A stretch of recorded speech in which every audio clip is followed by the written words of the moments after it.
கர்த்தருக்கு சோத்திரம். இன்றைய வேத வசனம் 1 கொரிந்தியர் 15:57 நம்முடைய கர்த்தராகிய இயேசு கிறிஸ்துவினாலே நமக்கு ஜெயம் கொடுக்கிற தேவனுக்கு சோத்திரம். ஆமென்.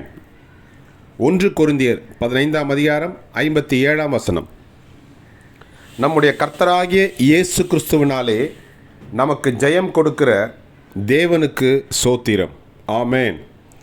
1 கொரிந்தியர் 15:57. கர்த்தர் உங்களை ஆசீர்வதிப்பாராக, உங்களோடு கூட இருப்பாராக. ஆமென்.